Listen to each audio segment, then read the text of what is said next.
নমস্কার। আজ আমি আপনাদের একটি সম্পূর্ণ অন্য ধরনের গল্প শোনাব। বিজ্ঞানের আশ্রয়কে কল্পনা করে বিজ্ঞানের অগ্রগতি সম্পর্কিত একটা গল্প। শীর্ষেন্দু মুখোপাধ্যায় রচিত পাগলা গণেশ একটি অন্যতম ছোট কল্পবিজ্ঞানের গল্প। আমি সেই গল্পটি আজকে আপনাদেরকে শোনাব। যারা এখন এই গল্পটি শুনছেন তাদের কাছে আমার বিনীত অনুরোধ রইল, প্লিজ চ্যানেলটিকে সাবস্ক্রাইব করবেন, যাতে আমরা আপনাদের আরও নতুন নতুন গল্প শোনানোর সুযোগ পাই। এবং যারা আগেই এই চ্যানেলটিকে সাবস্ক্রাইব করেছেন তাদেরকে অসংখ্য ধন্যবাদ। শুরু করছি পাগলা গণেশ। মাধ্যাকর্ষণ প্রতিরোধকারী মলম আবিষ্কার হওয়ার পর থেকে পৃথিবীতে নানা রকম উড়ান যন্ত্র আবিষ্কারের একটা খুব হিড়িক পড়ে গেছে। কেউ ডাইনিদের বাহন ডান্ডাওয়ালা ঝাঁটার মতো, কেউ নারদের ঢেকির মতো, কেউ কার্পেটের মতো, কেউ কার্তিকের বাহন ময়ূরের মতো উড়ান যন্ত্র আবিষ্কার করে তাতে চড়ে বিষয়কর্মে যাতায়াত করছে। আকাশে তাই সবসময় নানা রকম জিনিস উড়তে দেখা যায়, এমনকি কৃত্রিম পাখনাওয়ালা মানুষকেও। সালটা ৩৫৮৯। ইতিমধ্যে চাঁদ, মঙ্গল এবং শুক্র গ্রহে মানুষ ল্যাবরেটরি স্থাপন করেছে। সূর্যের আরও ২টি গ্রহ আবিষ্কৃত হয়েছে এবং জানা গেছে যে আর কোনো গ্রহ নেই। মহাকাশের নক্ষত্রপুঞ্জের দিকে হাজার হাজার মানুষ আলোর চেয়েও গতিবেগ সম্পন্ন মহাকাশযানে রওনা হয়ে গেছে ১-১৫০ বছর আগে, এবং মানুষ এখনও যাচ্ছে।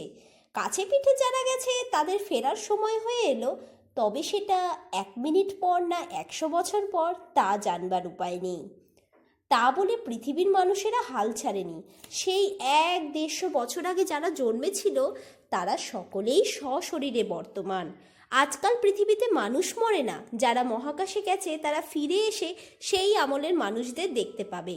তবে সব মানুষই বেঁচে আছে বলে নতুন মানুষের জন্মও আর হচ্ছে না। গত ১৫০ বছরের মধ্যে কেউ পৃথিবীতে শিশুর কান্না শোনেনি। এদিকে ঘরে ঘরে মানুষ এত বেশি বিজ্ঞান নিয়ে বুঁদ হয়ে আছে যে প্রতি ঘরের প্রত্যেকেই কোনো না কোনো বিজ্ঞানের বিজ্ঞানী। বিজ্ঞান ছাড়া অন্য কোনো চর্চাই নেই। কবিতা, গান, ছবি আঁকা, কথা সাহিত্য, নাটক, সিনেমা এইসব নিয়ে কেউ মাথা ঘামায় না। ওসব অনাবশ্যক ভাবাবেগ কোনো কাজেই লাগে না, খামোখা সময় নষ্ট। খেলাধুলোর পাটও চুকে গেছে। অলিম্পিক উঠে গেছে, বিশ্বকাপ বিলুপ্ত। আছে শুধু বিজ্ঞান আর বিজ্ঞান। পূর্ণিমার চাঁদ দেখলে, কোকিলের ডাক শুনলে বা পলাশ ফুল ফুটলে কেউ আর আহা উহু করে না। বর্ষাকালের বৃষ্টি দেখলে কারোর মন আর মেদুর হয় না। ওগুলোকে প্রাকৃতিক কার্যকারণ হিসেবেই দেখা হয়। গোলাপ ফুলের সৌন্দর্যের চেয়ে তার অ্যানালাইসিসটাই বেশি জরুরি। দয়া, মায়া, করুণা, ভালোবাসা ইত্যাদিরও প্রয়োজন না থাকা এবং চর্চার অভাবে মানুষের মনে আর ওসবে উদ্রেক হয় না। ব্যতিক্রম অবশ্য একাধজন আছে, যেমন পাগলা গণেশ। পাগলা গণেশের বয়স ২০০ বছর। তার ৫০ বছর বয়সে, অর্থাৎ আজ থেকে ১৫০ বছর আগে মৃত্যুঞ্জয় টনিক আবিষ্কার হয়।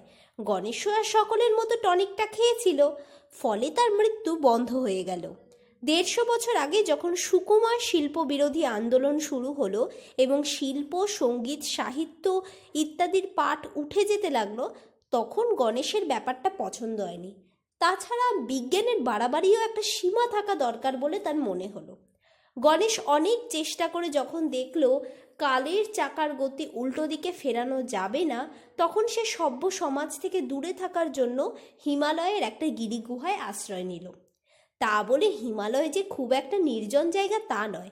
এভারেস্টের চূড়া ছেঁচে অবজারভেটরি হয়েছে, রূপকুণ্ডে biochemistry laboratory, K2, Kanchenjunga, Yamunotri, Gangotri, Manas Sarovar, সর্বত্রই নানা ধরনের গবেষণাগার। সমুদ্রের তলাতেও চলছে নানা রকম পরীক্ষা নিরীক্ষা। অর্থাৎ ভূগর্ভে, ভূপৃষ্ঠে এবং অন্তরিক্ষে কোথাও নিপাট নির্জনতা নেই। পৃথিবীর জনসংখ্যা যে খুব বেশি তা নয়, কিন্তু তারা সমস্ত পৃথিবীতে এমনভাবে ছড়িয়ে ছিটিয়ে আছে যে নির্জনতা খুঁজে পাওয়া খুব কঠিন কাজ।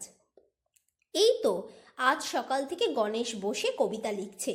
একটু আগে একটা ঢেকি আর একটা ভেলায় চড়ে দুটো লোক এসে বলল, এই যে গণেশবাবু, কি করছেন? কবিতা লিখছি। কবিতা?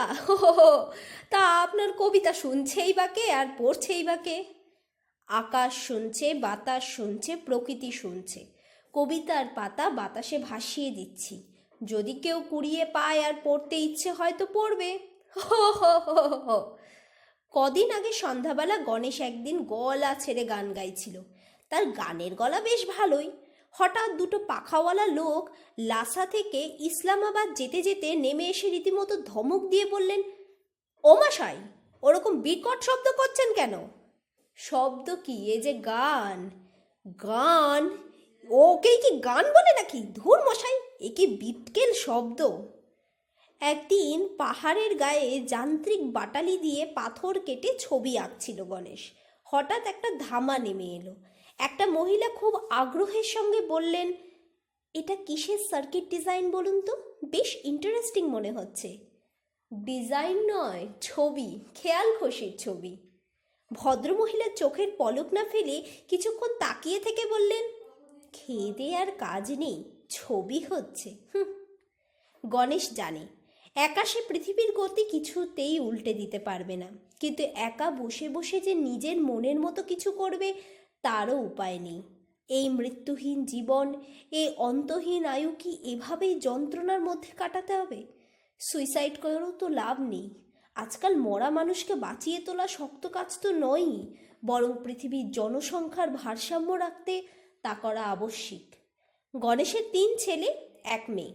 বড় ছেলের বয়স 174 বছর, মেজর 171 এবং ছোট ছেলের 168, আর মেয়ের বয়স 166। প্রত্যেকেই কৃতিবিজ্ঞানী। তারা অবশ্য বাবার কাছে আসে না, অন্তত গত 100 বছরের মধ্যে নয়। গণেশ তাদের মুখশ্রী ভুলে গেছে। গণেশের স্ত্রী ক্যালিফোর্নিয়া মহাকাশ গবেষণা কেন্দ্রে কাজ করতেন। 150 বছর আগে তিনি অ্যান্ড্রোমেডা নক্ষত্রপুঞ্জে রওনা হয়ে যান, এখনও ফেরেননি। আজ সকালে গণেশকে কবিতায় পেয়েছে। কবিতা লিখছে আর ভাসিয়ে দিচ্ছে বাতাসে। কবিতার কাগজগুলো বাতাসে কাটা ঘুড়ির মতো লাট খাচ্ছে, ঘুরছে, ফিরছে, ভাসছে, পাক খাচ্ছে। তারপর পাহাড়ে গা বেয়ে গড়িয়ে গড়িয়ে চলে যাচ্ছে অনেক দূর।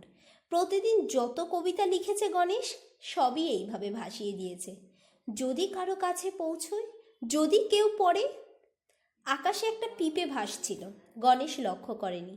পিঁপেটা ধীরে ধীরে নেমে এলো। নামলো একজন পুলিশম্যান। গণেশকে সসম্ভ্রমে অভিবাদন করে বলল, স্যার, এককালে আপনি যখন কলকাতা সায়েন্স কলেজে মাইক্রো ইলেকট্রনিক্স পড়াতেন তখন আমি আপনার ছাত্র ছিলাম। কিন্তু এসব আপনি কি করছেন? পাহাড়ময় কাগজ ছড়াচ্ছেন কেন? এটা কি নতুন কোনো গবেষণা? গণেশ মাথা নাড়ল। না হে না, ওসব গবেষণা টবেষণা আমি ভুলে গেছি। আমি পৃথিবীকে বাঁচানোর চেষ্টা করছি। তার মানে পৃথিবী তো দিব্যি বেঁচে আছে, মরার কোনো লক্ষণই নেই। মরছে, পৃথিবী মরছে, পরে টের পাবে। এ কাগজগুলো কি কোনো প্রেসক্রিপশন, পৃথিবীর বাঁচবার ওষুধ? ঠিক তাই, ওগুলো কবিতা, তুমি পড়ে দেখতে পারো। লোকটা মাথার হেলমেট খুলে মাথার চুলকে হতবম্বের মতো বলল, কবিতা?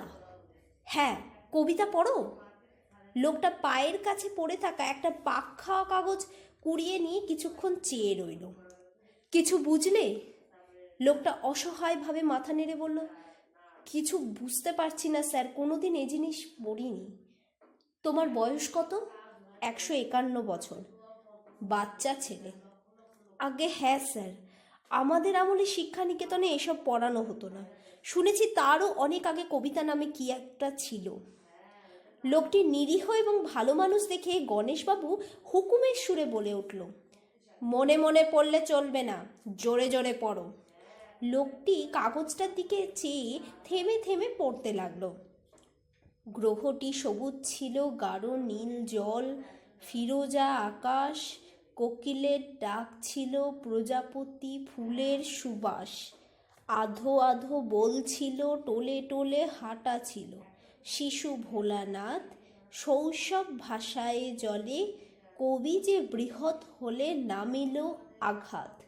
থামো, বুঝলে কিছু? লোকটি মাথা নেড়ে বলল, কিছুই বুঝিনি স্যার। একটুও না? লোকটি মাথা নেড়ে বলল, শুধু মনে পড়ছে একসময় আমিও টোলে টোলে হাঁটতে শিখেছিলাম। গণেশ হতাশ হলো। কবিতা তার ভালো হয়নি ঠিকই, কিন্তু না বুঝবার মতো নয়। লোকটা গণেশকে অভিবাদন করে চলে গেল, যেন একটু ভয়ে ভয়েই। পরদিন সকালে রোজকার মতো কবিতা লিখতে বসেছে গণেশ। এমন সময় একটা বড় সড়ো পিঁপে এসে সামনে নামলো। স্যার, গণেশ তাকিয়ে দেখে সেই লোকটির সঙ্গে দুই মহিলা। আমার স্ত্রী আর মাকে নিয়ে এলাম স্যার। আমার মা কবিতার ব্যাপারটা খানিকটা জানে, এরা দুজনেই কবিতা শুনতে চায়। গণেশ অবাক এবং খুশি দুই হলো। তবে কবিতা শুনিয়েই ছাড়লো না, গান শোনালো, ছবি দেখালো। তিনজন মন্ত্রমুগ্ধ হয়ে বসে রইল। কিছু বুঝতে পারছো তোমরা? তিনজনেই মাথা নেড়ে জানালো না। লোকটি বিনীতভাবেই বলল, না বুঝলেও আমার মধ্যে কি যেন একটা হচ্ছে। কি হচ্ছে ঠিক বোঝাতে পারবো না। পরদিন লোকটা ফের এলো, সঙ্গে আরো 4জন পুলিশম্যান। এরা স্যার আমার সহকর্মী, কবিতা গান ছবির ব্যাপারটা বুঝতে চায়। গণেশ খুব খুশি। বসো বসো। 5জন শ্রোতা ও দর্শক 2 ঘন্টা ধরে গণেশের কবিতা শুনলো, গান শুনলো, ছবি দেখলো। কেউ ঠাট্টা বিদ্রূপ করলো না, গম্ভীর হয়ে রইল। পরদিন লোকটা এলো না, কিন্তু জনাদশেক লোক এলো, যার মধ্যে পুলিশ আছে, বৈজ্ঞানিক আছে, টেকনিশিয়ান আছে।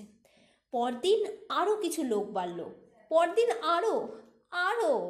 1 সপ্তাহ পরে রাষ্ট্রপুঞ্জের মহাসচিব তার বিমান থেকে নামলেন গণেশের ডেরায়। এ আপনি কি কাণ্ড করেছেন? পৃথিবী যে উচ্ছন্নে গেল। লোকে গান গাইছে, কবিতা করছে, হিজিবিজি ছবি আঁকছে। গণেশ হো হো করে হেসে বলল, যাক, তাহলে আর ভয় নেই, দুনিয়াটা বেঁচে যাবে। শেষ হলো শীর্ষেন্দু মুখোপাধ্যায় রচিত অন্যতম কল্পবিজ্ঞানের গল্প পাগলা গণেশ।